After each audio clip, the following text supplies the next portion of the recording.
Praise the Lord everyone. मैं आशा करती हूँ कि प्रभु यीशु मसीह में आप सब लोग खुश और आनंदित होंगे।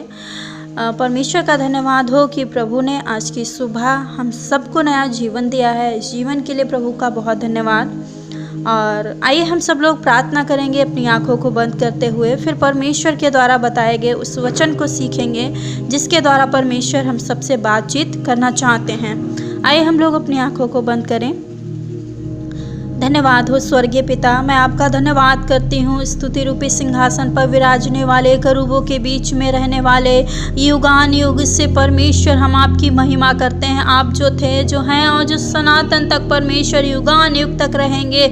ओ प्रभु, आपके जैसा तो कोई नहीं। पिता परमेश्वर, आपने दया की, जो हमारे प्रियो को नया सुबह दिखाया, नया जीवन दिया। परमेश्वर पिता, हम आपका धन्यवाद करते हैं। हमारा नया दिन परमेश्वर ये दिखाता है कि शैतान लज्जित हुआ है और आप हम सबके साथ हैं। प्रभु, तो हम धन्यवाद करते हैं इस दिन में अपने आशीषित वचन से हमारे प्रियो से बात करना, ताकि परमेश्वर हमारे प्रिय आशीष पाएं अपने जीवन में। प्रभु, इस वचन के अनुसार चेक करें खुद को, अपने जीवनों में काम कर सकें, ताकि ये वचन 100 गुना फलवंत होने पाए। प्रभु यीशु के नाम से इस प्रार्थना को मांगते हैं, आमीन।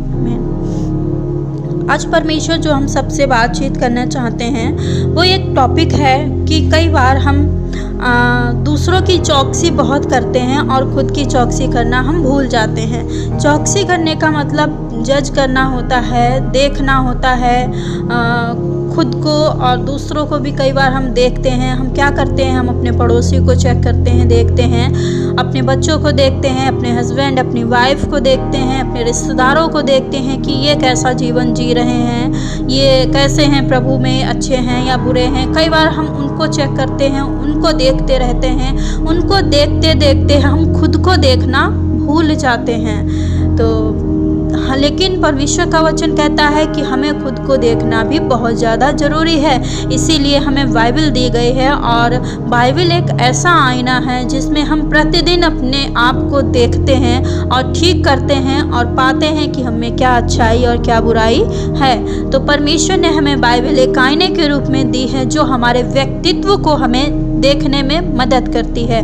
तो खुदा का धन्यवाद हो। मैं उस वचन से आपसे बात करना चाहती हूँ। ये वचन लिखा है 2 यूहन्ना उसके पहले अध्याय उसकी 8वीं आयत में। 2 यूहन्ना उसकी पहले अध्याय उसकी 8वीं आयत में लिखा है कि हमें क्या करना है। हमारा स्वभाव है दूसरों को देखना, चेक करना, लेकिन परमेश्वर हमारे विषय क्या कहते हैं। लिखा है, अपने विषय में चौकस रहो।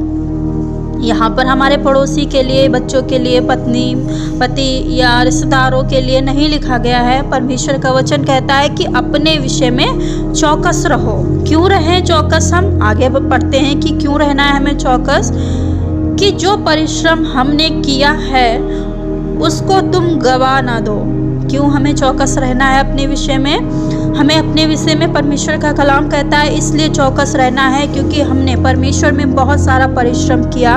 जैसे आपने बहुत सारी प्रार्थनाएं की, भलाई के काम किए होंगे, आप दबाए गए होंगे, आप कुचले गए होंगे, आपने परमेश्वर में बहुत अच्छी लाइफ जी होगी, परिश्रम किया परमेश्वर में। और अगर आपने या मैंने वो चौकसी करनी खुद की बंद कर दी, खुद को चेक करना बंद कर दिया, खुद को देखना बंद कर दिया, जज करना खुद को बंद कर दिया कि हम कहाँ गिर रहे हैं, कहाँ उठ रहे हैं, तो हम क्या करते हैं? तो हम अपने परिश्रम को गवा सकते हैं। ये हम नहीं बल्कि ये परमेश्वर का कलाम कहता है। आगे लिखा है, वरन उसका पूरा प्रतिफल पाओ। हमें उसे गवाना नहीं है बल्कि हमें अपने परिश्रम का प्रतिफल पाना है।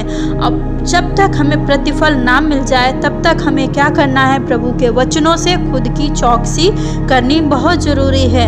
ये अच्छा है कि हम अपने बच्चों की, अपने परिवार की, फैमिली की चौकसी करें, लेकिन सबसे ज़्यादा हमें परमेश्वर हमारी चौकसी करने के विषय बताता है। क्योंकि यदि हम गिर गए, शैतान ने हमें गिरा दिया, तो फिर हम दूसरों को कैसे उठा सकते हैं? इसलिए हमें खुद की चौकसी करना बहुत ज़रूरी है। तो इतने ही वचन के द्वारा, इस एक ही आयत के द्वारा परमेश्वर आज आपके जीवनों में बड़ा काम करे, आपको बहुत आशीष दे और आज आपके जीवन में बहुत अद्भुत हो, ताकि परमेश्वर आपको हियाव दे। आप खुद की चौकसी करना सीखें और खुद को चेक करें, जज करें कि हमने कहाँ पर कोई कमी तो नहीं कर दी। ऐसा तो नहीं कि परमेश्वर में आते आते चलते चलते हम खुद को जांचना भूल गए हों। तो आज जरूर परमेश्वर आपके जीवनों को बदल दे इस वचन के द्वारा। हालेलुया, परमेश्वर की स्तुति करती हूँ। ध्यान रखिएगा कि हमें दूसरों से ज़्यादा खुद पर फोकस करना है, क्योंकि मैं फिर से रिपीट करती हूँ कि बाइबल हमारे व्यक्तित्व को बताने वाला सबसे बड़ा आईना है, जो हमें सत्य बताता है। ऐसा सत्य जो हमें कोई नहीं दिखा सकता, संसारिक आईना भी हमारा सत्य नहीं दिखा सकता, जो हमें बाइबल दिखाती है। तो प्रभु का मैं इस वचन के लिए धन्यवाद करती हूँ। और आज और अभी से परमेश्वर यहोवा, प्रभु यीशु मसीह और पवित्र आत्मा की सामर्थ के द्वारा आपके जीवन में इसी घड़ी से अद्भुत और बहुत अद्भुत होने पाए। आमीन। प्रभु का बहुत धन्यवाद हो, परमेश्वर की स्तुति हो इस वचन के लिए। प्रभु मैं आपका धन्यवाद करती हूँ, इस वचन को सुनने के लिए आपका धन्यवाद, और सुनने के द्वारा परमेश्वर आपको बहुत आशीष दे। Praise the Lord.